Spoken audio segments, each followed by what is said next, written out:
¿Existen el cielo y el infierno? Y si existen, ¿dónde quedan?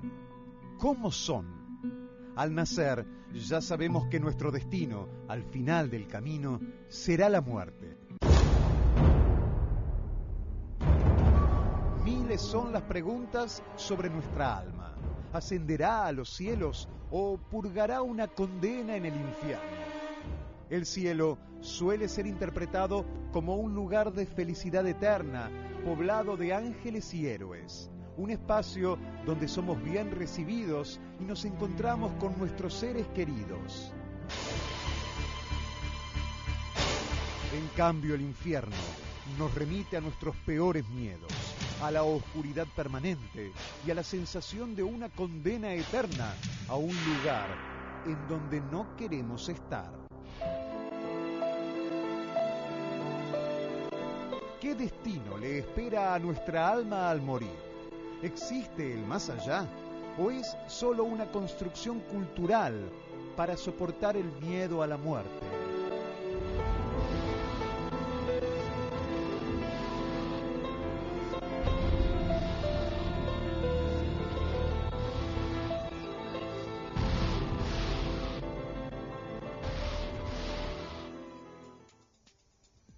Hola, ¿qué tal? Muy buenas noches, bienvenidos. Esto es Periodistas. Y sí, vamos a intentar, al menos, por lo menos debatir. No sé si vamos a tener la respuesta, la certeza de a dónde vamos cuando morimos. Hay distintas posturas. Es una pregunta que nos hacemos todos, desde siempre, en realidad. Porque creo que esto sí es así, que la única certeza que tenemos es de que todos vamos a morir. Ahora, ¿qué pasa después? Cuando llega ese momento, ¿a dónde vamos? ¿El alma? ¿Existe el alma? ¿Hay un lugar físico? ¿Hay un espacio a donde va el alma? ¿El alma se queda en un lugar para después volver? ¿No vuelve más? ¿Hay un cielo? ¿Hay un infierno? ¿Hay un purgatorio? Bueno, hay distintas posturas. Tenemos muchos invitados para hablar de este tema, pero antes, como en cada programa, arrancamos mostrándote el trabajo de algún artista vinculado a esta temática.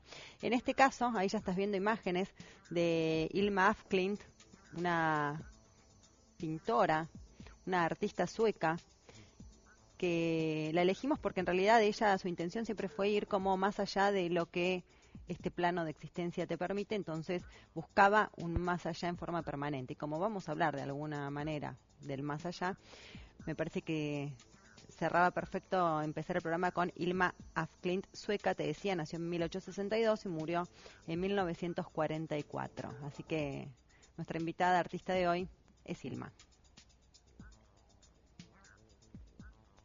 ¿A dónde vamos cuando morimos? Esta es la pregunta de la que partimos. Vamos a intentar contestar. Bueno, la primera parte de este informe plantea el tema. Vamos, lo vemos, volvemos y te presento a los invitados con los que vamos a estar charlando sobre esto.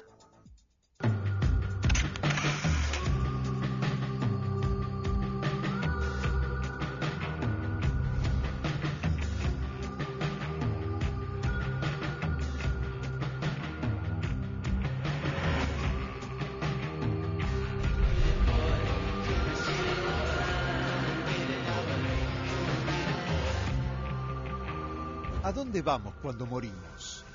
¿Nuestra existencia acaba con la vida material o el alma persiste? Los especialistas sostienen que si no nos despegamos del mundo terrenal, nos convertimos en fantasmas.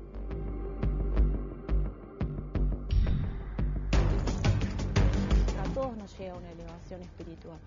Y ahí tiene mucho que ver lo que queda acá, la familia, cómo colabora para que ese ser pueda llegar a elevarse. Pero, ¿qué pasa si nos entregamos a nuestro destino? Pero mientras tengamos deseos, volveremos una y otra vez para satisfacerlos o hasta que tengamos karma para pagar. Por la ley de causa y efecto, nos traerá de vuelta hasta que nuestra alma madure hasta ese estado donde ya no tienes ninguna razón para volver a este mundo. Algunas culturas creen en la reencarnación. Un alma debe atravesar varias vidas hasta llegar a la liberación espiritual. Para los tibetanos, el estadio final es el nirvana.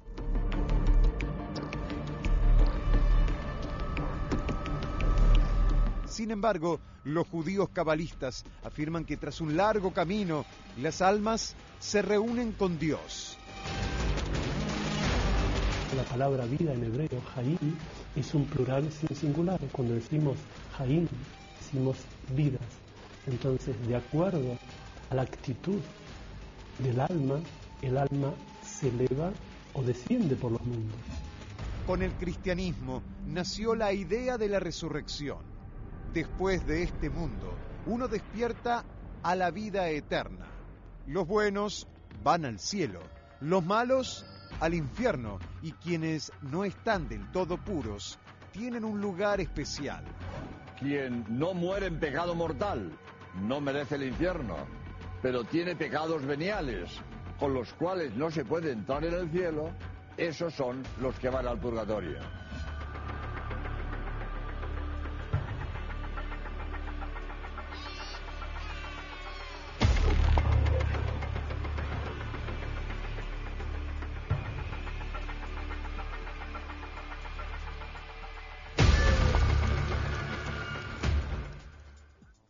Bueno, gracias por haber venido a todos. Está acá Fernando Candioto.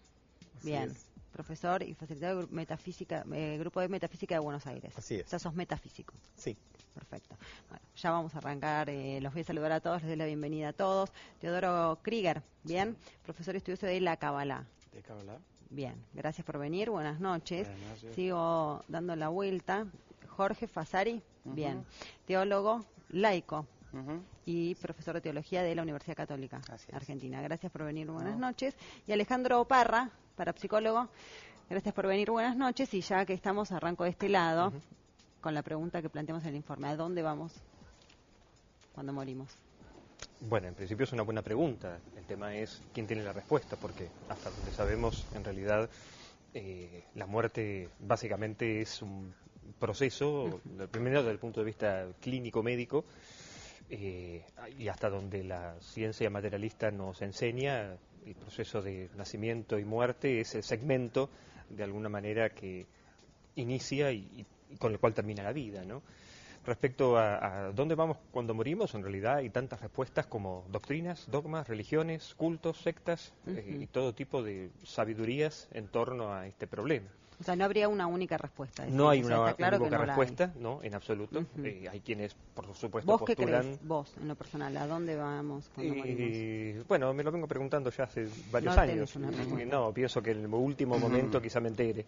Pero básicamente, digamos, yo creo que la condición humana, ¿sí?, por el hecho de tener conciencia, posiblemente este sea el factor que nos habilita quizá para lo que nosotros en psicología, en parapsicología llamamos el estudio de la supervivencia, que es una rama de investigación muy compleja que abarca desde el tema de el problema de la reencarnación o del recuerdo de supuestas vidas pasadas, la cuestión de, por ejemplo, un tema que a mí en particular me interesa mucho, que es las experiencias cercanas a la muerte, ¿no?, cuyo tema se disparó a partir de la obra de un médico y filósofo americano en los años 70, en función del cual un determinado número de personas informan empíricamente o tienen al menos el recuerdo de haber tenido la experiencia, sobre todo en una situación crítica y sobre todo en un contexto médico. Sí, que como que van y vuelven, ¿no? Es algo así, pero digamos más complejo, sobre todo el impacto profundo de la experiencia, sobre todo a nivel emocional, es el hecho de que al, digamos, recordar el evento se sienten virtualmente transformados por la experiencia y dicen haber tenido un encuentro consigo mismo. Bien, Jorge, ¿a dónde vamos cuando morimos? Ahí como para salir porque si lo planteamos en el tema de las fes, ¿no?, de las creencias, un poco nos quedamos, como decía Alejandro, hay muchas creencias y habrá que fundamentar razonablemente, ¿no? Algo que es muy del quicio del pensamiento católico, a diferencia de los hermanos evangélicos. Nosotros tratamos de hacer una conjunción de razón y fe, ¿no? Decimos que no están en oposición, sino en una integración. Y filósofos no creyentes, digamos, Platón, Aristóteles, analizando el proceso del conocimiento humano, descubrieron que hay un elemento espiritual en el hombre. Vos hablabas hace un ratito de la certeza que tenemos de que vamos a morir. Eso seguro. Eso lo tenemos los humanos, los animales no saben eso. No saben que se van a morir. Exacto, sienten un día, se sienten mal y se mueren. Él hablaba de investigación. Pero eso cambia, digo, es trascendental el hecho de saber que uno va a morir. Exacto. Se vive la vida desde otro lugar, de otra manera. Claro, pero eso te marca la diferencia de nivel del otro animal y el hombre. Entonces nosotros tenemos una capacidad de conocimiento espiritual y algunas formas de amor que los animales no tienen, que implican lealtad a los amigos, fidelidad en la pareja, en el matrimonio, etcétera, y que manifiestan que en nosotros hay un núcleo espiritual que es más que lo biológico. Somos distintos a los otros animales. Cuando uno detecta eso, ya tiene como un punto que, digo, estos filósofos pensantes, de hecho, cuando a Sócrates lo condenan a muerte injustamente, él dice, bueno, yo no lloren, le dice a Platón y a sus discípulos, yo ahora me voy a hablar con los dioses, que es mucho mejor que hablar con los hombres. Entonces, y ellos habían decantado la percepción de la existencia de un alma espiritual a partir de este proceso de fenómenos que producimos los humanos, que son ideas de rango espiritual y amores de rango espiritual. Si pasamos a lo cristiano, ahí habría que fundamentar, y ahí todo el centro se llama cristianismo por Cristo. Entonces, la mediación que hace Jesús y la revelación que trae Jesús respecto de la supervivencia, el más allá, y algo que en el informe aparecía pero difuso. Son dos cosas distintas. Inmortalidad del alma, que es muy común, hinduismo, budismo, judaísmo, cristianismo. Sí, eso lo vamos a estar viendo porque hablamos con representantes de distintas religiones y hacen pie en esto que vos estás diciendo. Ahora, resurrección de la carne es otra cosa. ¿Qué es resurrección de la carne? Es que nosotros, algunas líneas de pensamiento judío y el pensamiento cristiano, decimos que todo el hombre, también la dimensión corporal del hombre, se salva. No solamente el alma espiritual. ¿Sí? O sea, Jesús en el momento, Jesús tuvo resurrección de la carne. Exactamente. Después no, digo, crucificado y después resurrección de la carne. Exacto. Al tercer día resucitó entre los además muertos. de la inmortalidad del alma, que es una creencia y una afirmación muy común, algo específicamente bíblico, podríamos decir, es la resurrección de la carne. Pero no es, digo, resurrección de la carne, digo, le pasó a Jesús, nada más. No, justamente lo que rezamos los cristianos en el credo todos los domingos es que en el medio del credo está la resurrección de Jesús. Y al final decimos, creo en la resurrección de la carne y la vida eterna nuestra. Obviamente... Pero ¿cuántos casos de resurrección de la carne están confirmados? No, eso es, dentro de la fe cristiana, eso sucede al final para todos juntos. Hay como un primogénito. En algún momento va a haber una resurrección de la carne masiva. Exacto, eso es lo que dice la fe cristiana. Del mismo modo que Jesús resucitó, al final de los tiempos, un final cualitativo, un final de esta historia tal como la conocemos, un poco así como el cuerpo doliente, crucificado de Jesús, es transformado, recuperado y salvado en la resurrección, así decimos nosotros, toda la creación, que es doliente, nuestro mundo doliente, nuestros cuerpos dolientes, serán sanados, transformados, transfigurados en una resurrección general. A ver qué dice Teodoro. Bueno, yo voy a hablar del concepto cabalístico, o sea, de la Kabbalah. Y voy a hablar del principio antes de hablar del final. En principio, el hombre, según la Kabbalah, desciende en el mundo superior, y el mundo superior no es el que está arriba, sino que es el mundo perfecto, y desciende hacia la impureza, descendiendo 5 mundos, 5 estadios, y rompe una barrera que es el marzón en hebreo, y se viste de un cuerpo. Así, esta es la teoría. Se viste, podríamos decir, se mete dentro de un cuerpo, ¿no? Y con ese cuerpo crean una unidad que tiene la actitud de la realización, de poder realizarse. Cuando ese cuerpo fenece, vuelve a la arcilla con el cual está hecho, la tierra con la cual está hecha, y el hombre vuelve de vuelta.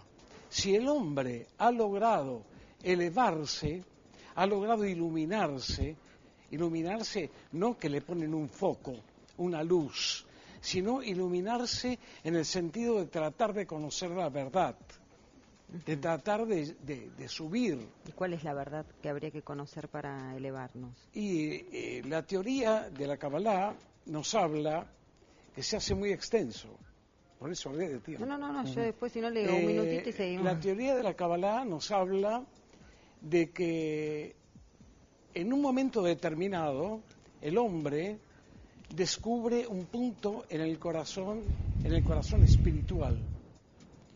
Ese punto en el corazón tiene la propiedad del deseo de dar.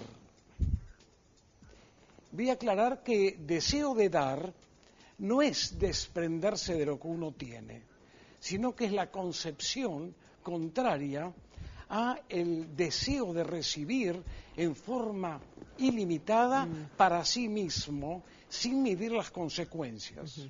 Sí, casi como quedarse en un estado infantil, de niño, ¿no? Porque los niños ¿De tienen dar? esa, claro, no, esto de al revés, de recibir, quedarse No, en ese es el estadio de estado niño. del hombre, Claro. que el hombre primero quiere riqueza, dinero, después quiere honor, después quiere poder y después quiere el mundo entero.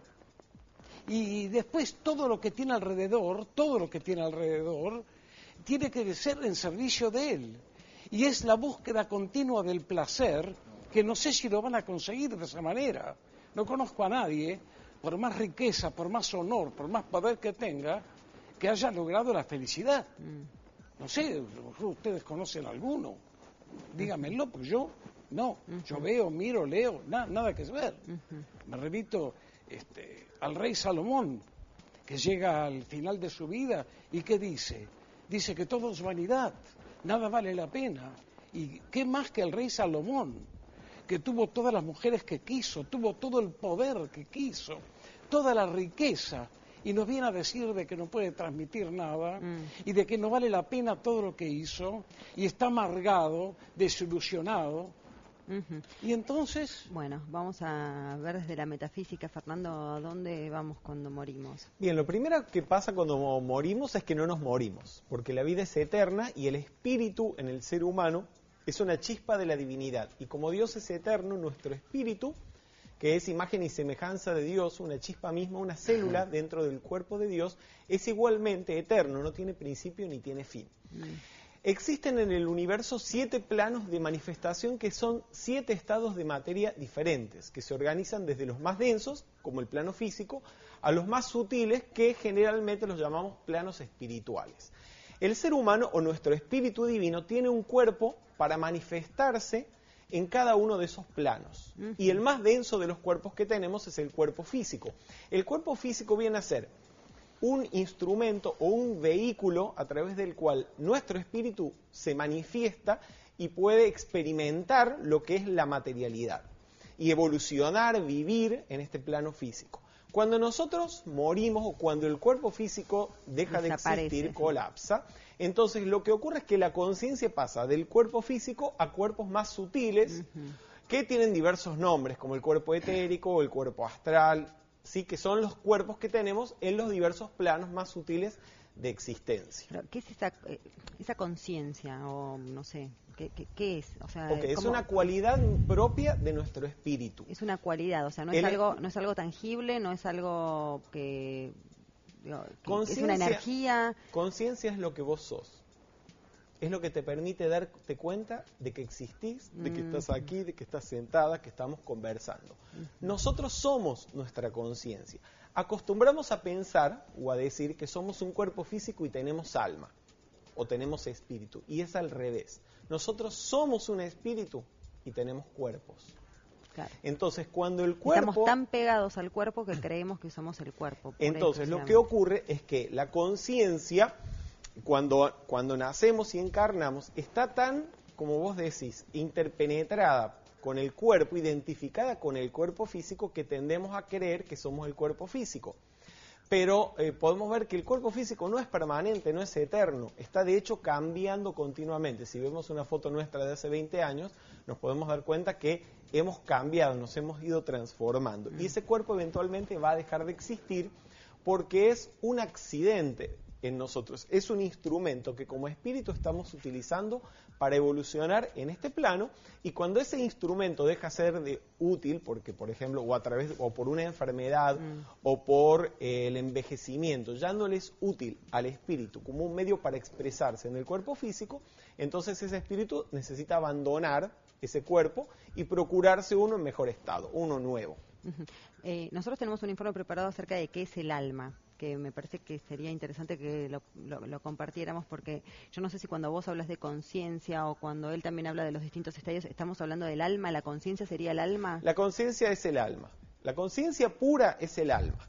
La conciencia pura es el alma. Sí. Habla del alma cuando baja y desciende, y que sería lo que tiene que llegar a... Yo hablé de la persona intangible, porque en el mundo superior, de acuerdo a la Kabbalah, persona intangible. No es un mundo intangible.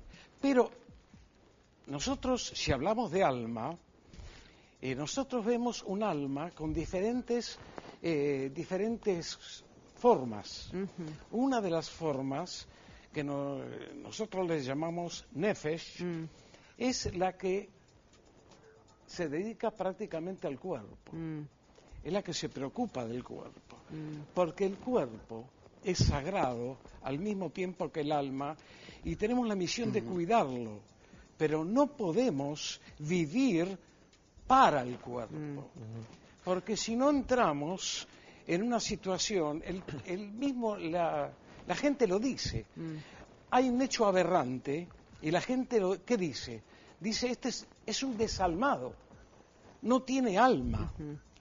¿Qué querés decir, Fernando? Dice San Pablo en una de sus cartas que el ser humano es espíritu, alma y cuerpo. El espíritu es, como te decía al comienzo, la parte eterna en el ser humano, es una chispa misma de la divinidad. Si pudiéramos imaginar a Dios como un sol... Sí, ya me estás dando la respuesta, pero espera un minuto. Sí. Veamos el informe, volvemos y ahí vamos con esto del alma. ¿Qué es el alma? Y bueno, y todos nos van a dar su opinión. El alma, ¿qué es?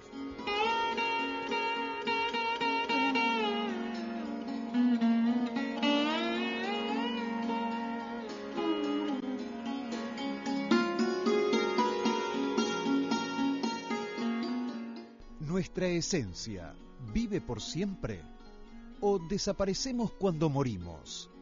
La mayoría de las religiones cree en el alma. ¿Existe o es tan solo una invención humana? Y si es real, ¿quién habita entonces nuestro cuerpo? Alma, ¿qué quiere decir? Espíritu, lo que da vida, lo que une materia y algo inmaterial.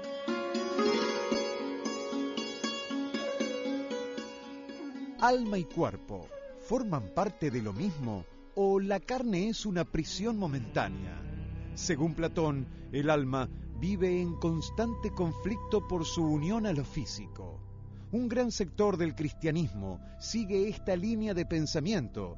Sin embargo, hay teólogos que tienen una postura diferente. El alma está inserta, es una unidad inseparable con el cuerpo. Hablar de cuerpo humano es hablar de alma, que está implícito en toda la realidad corporal del hombre. Para las religiones judeocristianas, el alma es creada por Dios, pero los hindúes creen que el ser espiritual no tiene principio ni fin. Siempre existió y migra de cuerpo en cuerpo hasta alcanzar el nirvana. Todo depende de las acciones que hayas hecho en la vida. Puedes subir o bajar, o puedes renacer en una forma más baja, o puedes renacer como un dios. Si el alma existe, ¿qué pruebas hay al respecto?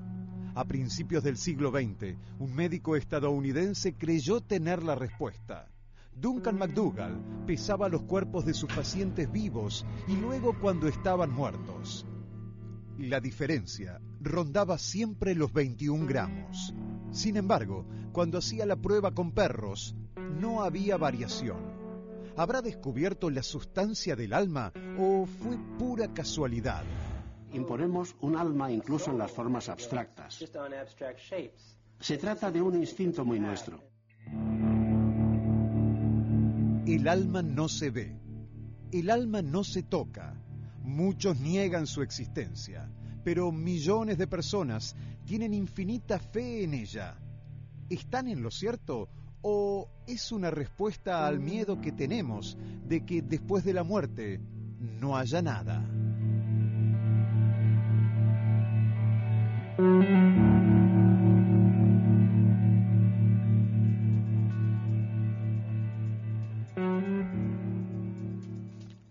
Bueno, Fernando, yo te había interrumpido. Vos estás a punto de decir algo sobre el alma, ¿no? Como una Exacto. definición casi. San Pablo nos explica que el ser humano es espíritu, alma y cuerpo. El espíritu es la parte inmortal en el ser humano, es una chispa de la divinidad. Si pudiéramos imaginar a Dios como un gran sol, entonces nuestro espíritu es una chispa de ese gran sol. El alma, entonces, es un rayo o una porción de esa energía del espíritu dentro del cuerpo, dentro de la materia. ¿Bien? Entonces, esa alma es lo que en hebreo se conoce como nefes, es lo que le da vida al cuerpo.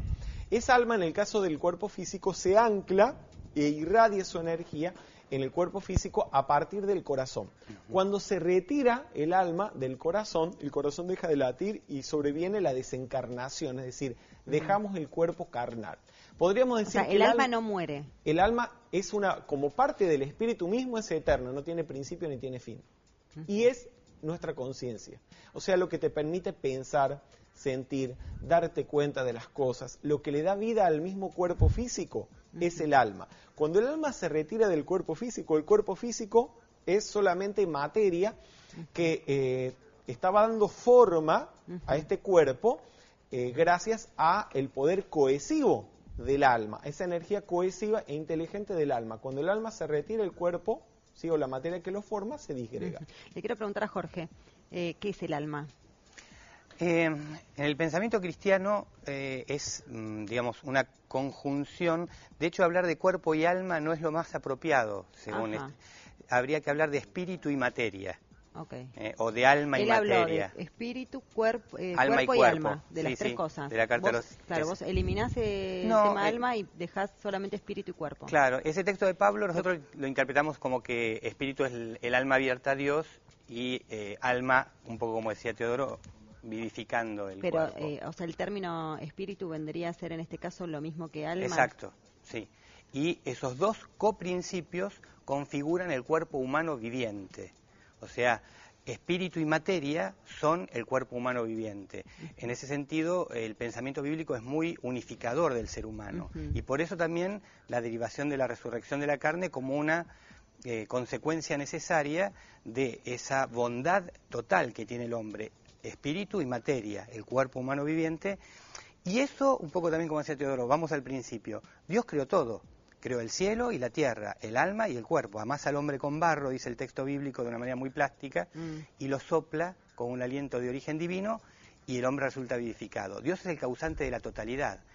Si todo lo que Dios hace es bueno y muy bueno, como dice ese texto bíblico, Dios tiene que salvar todo. Porque si salvara solamente el alma, en la dimensión espiritual, sería un salvador un poco contradictorio, porque dijo que todo era bueno, pero está salvando la mitad. Ahora, el alma en sí misma... Vamos con Teodoro y después quiero que Alejandro me diga también de qué es el alma para él. Bueno. Pero, ¿el alma es buena, es mala? El hombre nace bueno.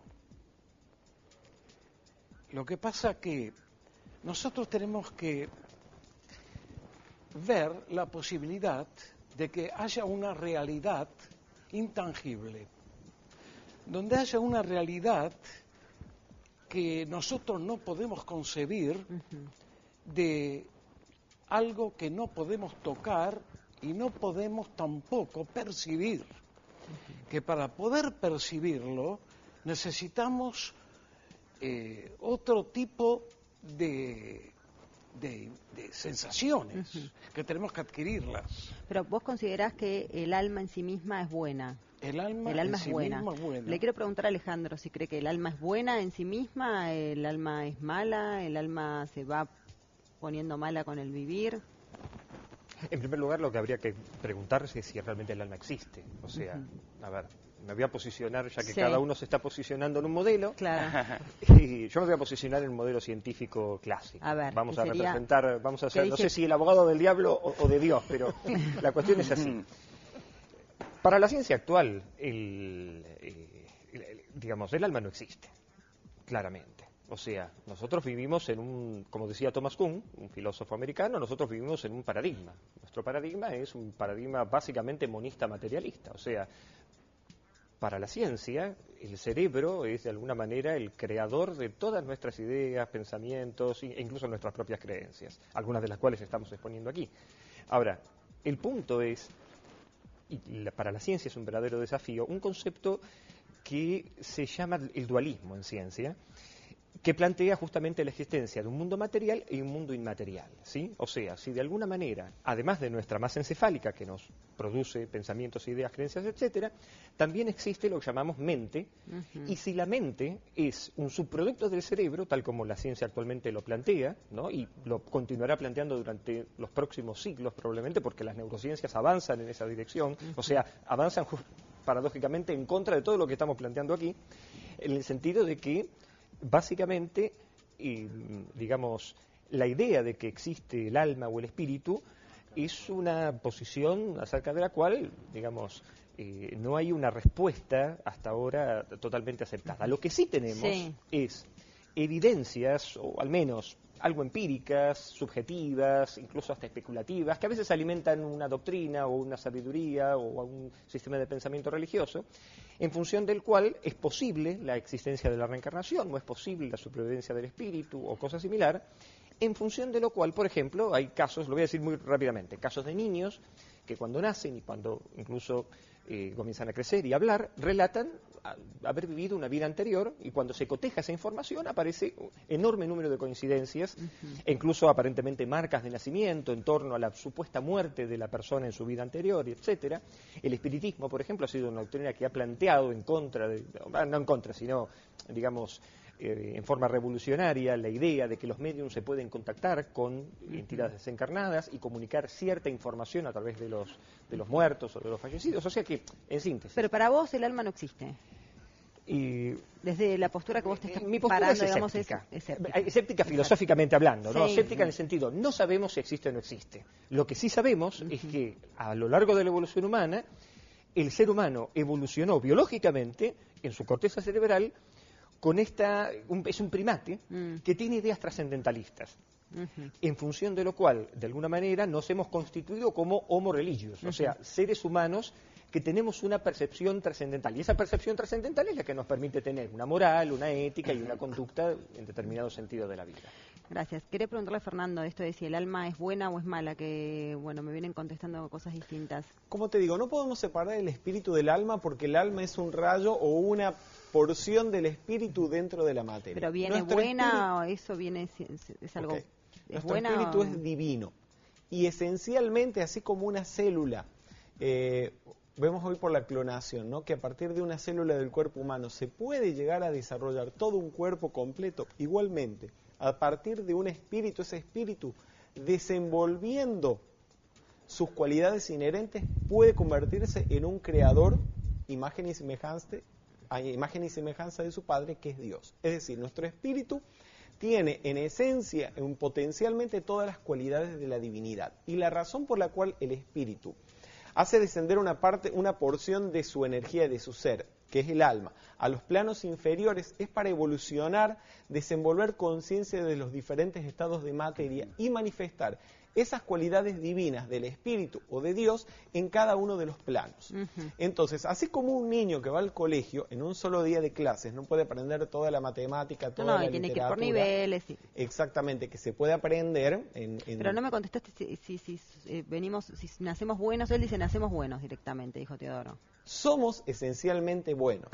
Pero ¿qué pasa? Así como un niño que está aprendiendo matemática, el primer día que hace una suma, una resta, le sale mal. Igualmente, cuando el espíritu se manifiesta en los planos inferiores a través de cuerpos, entonces comete errores, y a través de esos errores, ¿sí?, por un principio que se llama causa y efecto, vivenciando el resultado de sus acciones, pensamientos, sentimientos y palabras, va tomando conciencia de cuál es el camino positivo por el que debe seguir y qué cosas debe evitar porque son incorrectas. Nos vamos haciendo malos a medida que vamos somos esencialmente buenos. Yo no quisiera decir que somos malos. Cometemos errores por ignorancia. ¿Sí? El único pecado que tenemos es la ignorancia. Hay veces que se habla de algunas personas y se perdió el alma, es un desalmado. ¿Se puede perder el alma? No, no se puede perder. No se puede perder. Es una expresión, pero no se puede perder el alma porque nosotros somos el alma. Lo que perdemos a veces es el cuerpo. Vamos a ver un informe que habla sobre el cielo y el infierno. Vamos a preguntarnos, de hecho nos preguntamos si existe el cielo, existe el infierno, existe el purgatorio, hay un lugar físico, hay un espacio donde van las almas o qué? Bueno, vemos el informe y lo hablamos.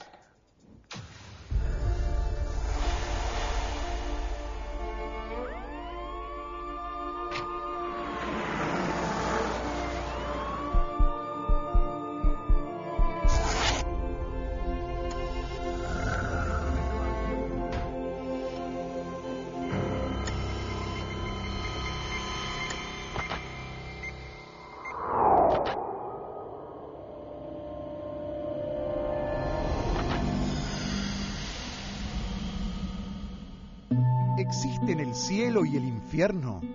Y si existen, ¿dónde quedan?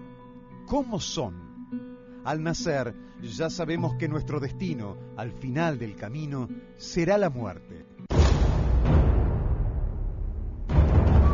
Miles son las preguntas sobre nuestra alma. ¿Ascenderá a los cielos o purgará una condena en el infierno? El cielo suele ser interpretado como un lugar de felicidad eterna, poblado de ángeles y héroes. Un espacio donde somos bien recibidos y nos encontramos con nuestros seres queridos. My car head on. I was instantly transported to Heaven's Gate. I did not see a single person that I did not know. They were relatives. They were friends who had died in high school. En cambio, el infierno nos remite a nuestros peores miedos, a la oscuridad permanente y a la sensación de una condena eterna a un lugar en donde no queremos estar. Cada vez que generaba las palpitaciones y respiración, el paciente gritaba: «Estoy en el infierno». Él estaba aterrorizado y suplicaba mi ayuda. Entonces aún otra cosa extraña sucedió. Él dijo: «No entiende, estoy en el infierno, no me deje regresar al infierno». ¿Por qué uno es el lugar soñado y el otro nos despierta pesadillas? En el cristianismo, el cielo es un paraíso donde la humanidad se reúne con un Dios perfecto. El judaísmo cree en la recompensa por los actos justos de la humanidad durante su vida. Sin embargo, aquellos que no se portan tan bien tienen otro rumbo. Para algunos, el infierno es el lugar donde nuestras almas serán torturadas eternamente. En la Biblia hay más de 162 referencias que advierten sobre el infierno. Para el judaísmo, el infierno no es un lugar para toda la eternidad, sino temporario y sirve como un sistema de purificación. ¿Qué destino le espera a nuestra alma al morir? ¿Existe el más allá? ¿O es solo una construcción cultural para soportar el miedo a la muerte?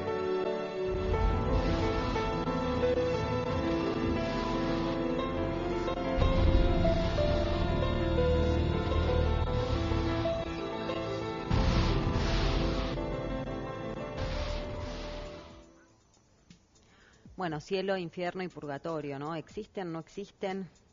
¿Qué decimos, Jorge, esto?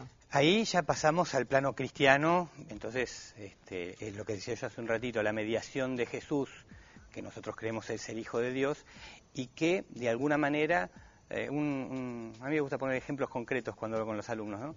Digo, imagínate que estamos en un espacio cerrado como al fondo de una casa, rodeado de paredes, pero sin techo, y no podemos ver lo que hay del otro lado. Bueno, Jesús es el que está subido a la pared y viendo lo que hay del otro lado, nos cuenta a los que estamos de este lado lo que hay del otro lado. Así accedemos por esa mediación a lo que es el más allá. Todo lo que habrá que verificar, vos que sos periodista, es la confiabilidad que le podemos dar a ese mediador. Exacto. Si vos podés verificar que ese mediador es confiable, que esa persona es confiable, entonces accedes a unos conocimientos que directamente te están vedados, pero que mediados por esa persona se te hacen propios. La Biblia habla justamente de no son tres destinos. Uno podría decir también de un modo concreto, gráfico, salimos de este mundo y habría que corregir esto de lugar, ¿no? Más bien es un estado, porque el alma justamente es una realidad espiritual, Entonces tenemos que salir del espacio-tiempo. Cuando hablamos de lugar, es más bien es un estado o de comunión con Dios, que es sabiduría y amor, o de distanciamiento de Dios, que es sabiduría y amor. A partir de las opciones que uno hace en la vida, vos te vas construyendo. Ahora vos decís que, o sea, que el infierno y el cielo no es que es un lugar a donde uno va, sino que es un estado del alma. Un estado del alma que se genera. Hay un Baltasar, von Baltasar, un teólogo suizo católico contemporáneo, tiene una imagen muy linda. Dice, Dios es como el sol, y el sol hace siempre lo mismo, da luz y da calor. Si uno está sano, tiene los ojos sanos, la piel sana, disfruta de los colores, de la vista y del calorcito del sol. Ahora, si uno tiene los ojos enfermos y la piel enferma, sufre, exacto. Pero no es que el sol desde allá arriba dice, lo voy a hacer sufrir a Jorge. No, es que yo estoy mal dispuesto en relación con esa luz y ese calor, y por eso me hace sufrir. Entonces él dice, cuando trascendemos de este mundo, frente a Dios... ¿Y de qué depende entonces que uno esté en un lugar o en el otro? Es justamente esos valores que Dios representa, sí, y es... Ya dijimos que no es un lugar, pero digo, como claro, si Dios es vida, sabiduría y amor, las personas que a lo largo de su existencia terrena, y en eso coincido con Fernando, la vida es eterna en el sentido de que comenzó y no termina. La diferencia sería que nosotros mismos que el alma es creada, ¿sí? Pero ya estamos acá, empezando nuestra vida eterna, y es como un momento de prueba.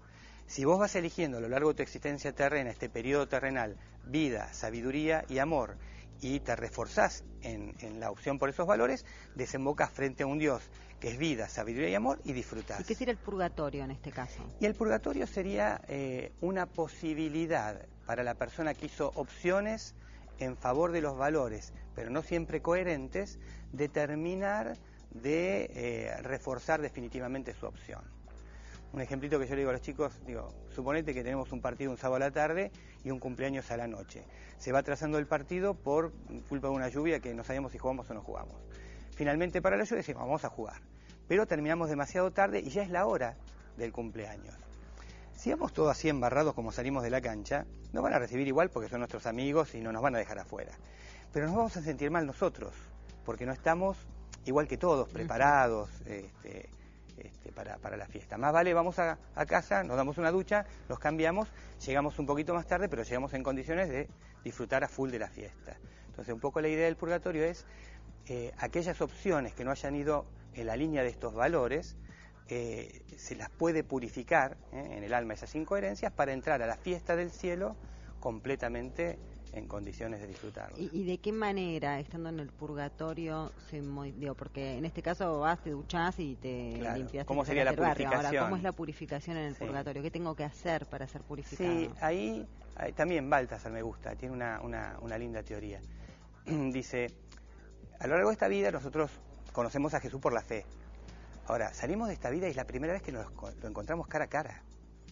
Y en ese momento nos vamos a dar cuenta de cuánto Él realmente nos había amado.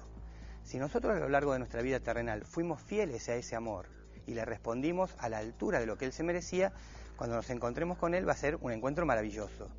Ahora, si en ese primer encuentro cara a cara con Él nos dimos cuenta de que Él se merecía más de lo que nosotros hicimos, esa incoherencia nuestra que Él no se merecía nos va a causar un dolor. Y ese dolor es el que purifica. Es el dolor de un amor que no supo estar a la altura y ahora se da cuenta que no supo, y entonces asume su incoherencia y de algún modo se reconcilia, ¿no? Bueno, vamos a ver una segunda parte del informe en el que planteábamos la pregunta, y es ¿a dónde vamos cuando morimos? Segunda parte. Bueno, mientras estamos buscando también, le quiero preguntar, porque vos estás planteando como no un lugar, sino estados de alma después. ¿Hay una especie de cielo-infierno o no? El hombre proviene de acuerdo a la Kabbalah, de Atzmuto. Atzmuto es la expresión la hebrea que significa la esencia de las esencias. Nosotros no podemos percibir a Dios, y como no lo podemos percibir, no podemos darle un nombre a Dios.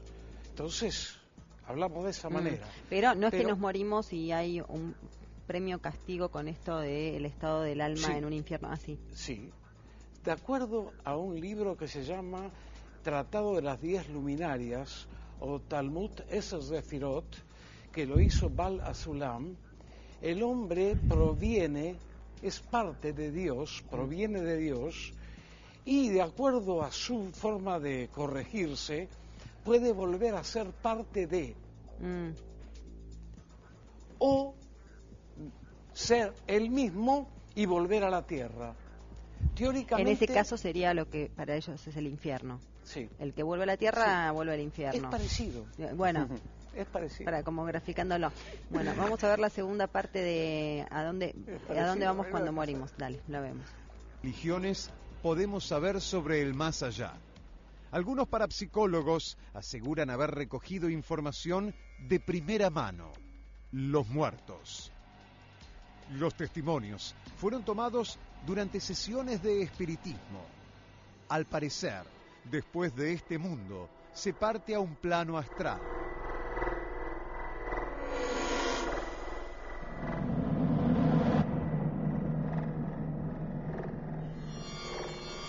El alma debe pasar por varias etapas hasta despegarse de lo mundano y llegar a su plenitud.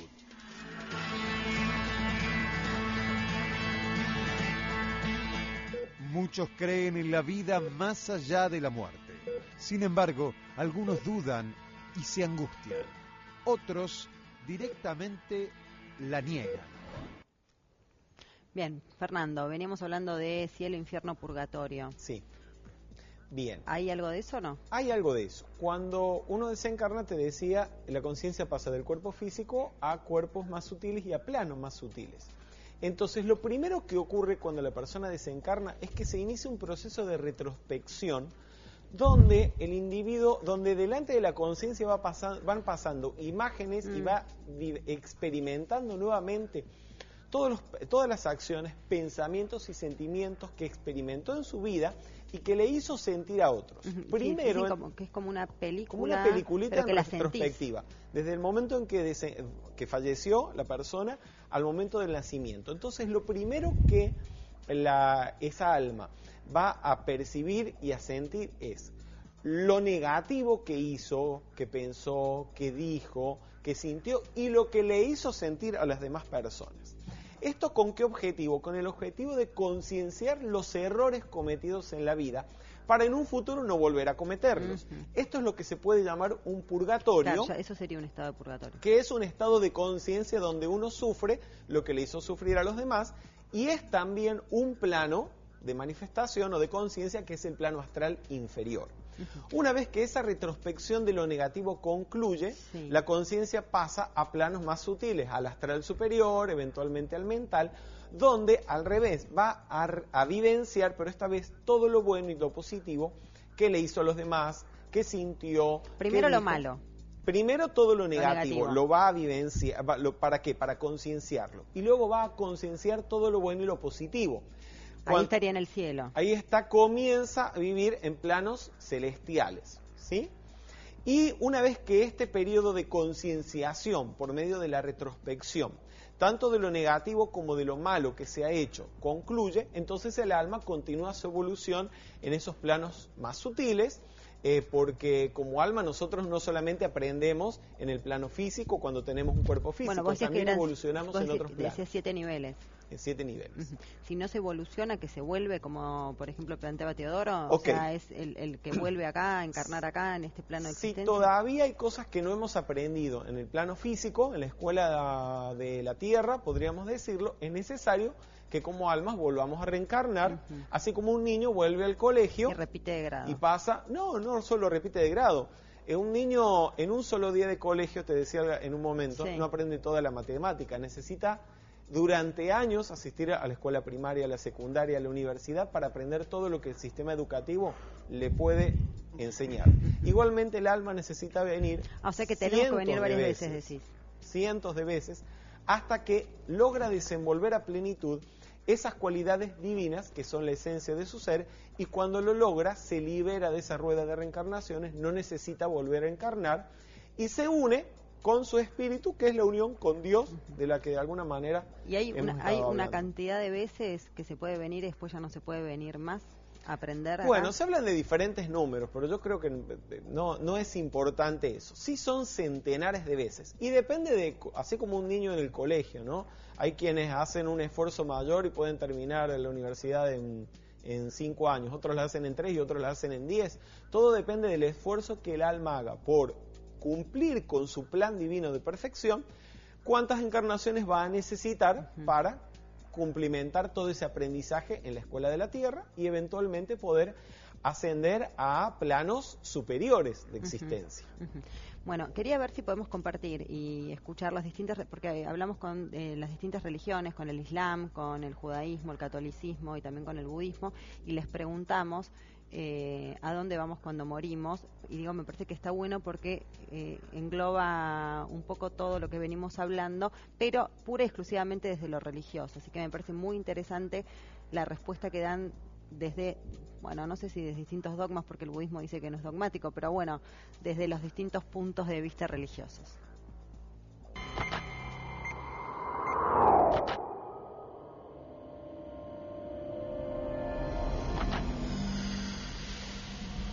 Cuando una persona muere, considera el Islam que lo que muere es el cuerpo. El alma es eterna, no es infinita porque tuvo un comienzo. Existe a partir de que Dios la creó, pero vive en la eternidad. Existen dos posibilidades, o la salvación o la condena, y que tienen que ver con lo que uno ha elegido en esta vida, que en el momento de la muerte se fija para la eternidad. El momento de condena sería el infierno, y la salvación sería lo que llamamos el cielo. Solo que en la Iglesia Católica, ahora sí, más precisamente, entendemos que hay, aun cuando ya está jugado que vamos a ir al cielo, un paso intermedio que llamamos purgatorio. Cuando morimos vamos al Olam Abba, al mundo venidero. ¿Cómo es ese mundo venidero? Nadie lo sabe. Por lo tanto, el judaísmo se preocupa grandemente en vivir esta vida que tenemos aquí y ahora, que es el mundo que conocemos y donde tenemos que hacer nuestras mejores armas para que justamente lo que tengamos luego sea tan bueno como el de aquí o mejor. Pero como no sabemos qué es lo que hay, vivamos esto plenamente. ¿Qué pasa con nuestra conciencia o con nuestra mente en el momento de la muerte? Se, digamos, despega del cuerpo, pasa a una etapa intermedia en la cual se rebobina toda la película de información de toda la vida. Nuestra propia conciencia hace como un juzgamiento de todo lo que se vivió y lo que se acumuló como karma positivo o karma negativo. Y al cabo de 49 días se encarna nuevamente como máximo, de acuerdo a nuestro karma también. Puede ser en humano o puede ser en otro reino también. ¿Y eso de qué depende? Depende del karma que hemos almacenado en nuestra conciencia. No puede creer en la reencarnación, aunque en muchos casos puede verse como algo parecido, porque significaría entender que la persona humana es el alma, que por eso puede cambiar de cuerpo, como yo me puedo vestir con este, mañana me visto con otra cosa y sigo siendo yo. En cambio, no, nosotros entendemos que el ser humano es cuerpo y alma, y su cuerpo es su persona también. Por lo tanto, si yo cambio de cuerpo es como si yo cambiara de persona, como si yo me desdoblara, como si yo fuera esquizofrénico. No hay reencarnación, se dice que hay una vida venidera, ¿cierto? No es el concepto de reencarnación, que uno volverá a nacer, etcétera, etcétera. Pero te repito, lo cierto es que nunca nadie nos ha contado absolutamente nada de eso. Cuando llegue el momento de la separación del cuerpo, ninguna duda que el goce extremo va a estar en el reencuentro con Dios, con la esencia de la cual salió. En el momento en que se va separando, ¿no?, la vida o la energía vital del cuerpo, se va sufriendo, ¿no? Hay un periodo en que se sufre si la persona no tiene práctica en la meditación, sufre mucho. El alma está desesperada por volver al encuentro con Dios, porque viene de Dios.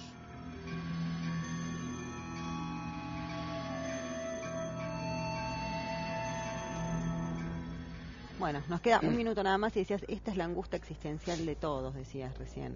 Claro, es la angustia existencial lo que lleva al hombre a buscar qué pasa después de la muerte. Cuando Moisés llega a la cúspide de su vida, le pide a Dios qué hay del otro lado, qué hay del otro lado, qué es lo que le pide. De acuerdo a mi forma de ver, le está pidiendo a Dios que le muestre qué hay después de la muerte. Porque está ahí, está al borde de la muerte. Imaginémonos nosotros al borde de la muerte. ¿Qué haríamos? Estamos frente a Dios. Queremos ver qué es lo que pasa después. Ahora, la teoría de la Kabbalah me habla de un Dios que está a espaldas del hombre, porque Dios tiene el deseo de dar y el hombre está hecho con el deseo de recibir. Estamos en polos opuestos. Es positivo y negativo. Y eso es imposible. Entonces, Dios no va a modificar su situación. El hombre sí puede modificarla. Bueno, y decías una línea nada más porque ya nos vamos.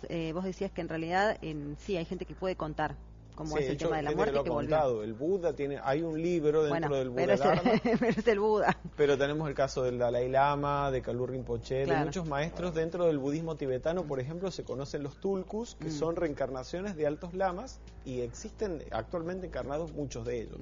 Bueno, muchísimas gracias a todos por haber venido. Como siempre el programa nos queda corto, así que siempre digo, terminamos igual diciendo va a haber una segunda parte, prometo que va a haber una segunda parte de todo lo que prometí. Claro, ya está. Nos vamos con una invitada musical como en cada programa, que es Tita Merelo, arrabalera, y hasta el próximo viernes a las 21. Chao.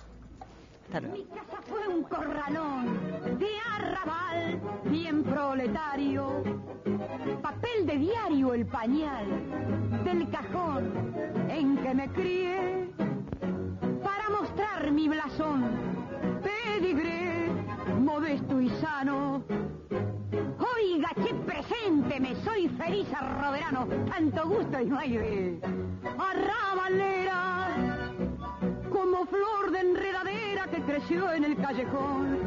Arrabalera, yo soy propia hermana entera de Chiclana y compadrón.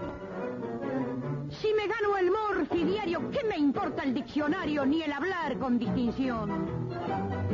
Llevo un sello de nobleza, soy porteña de una pieza.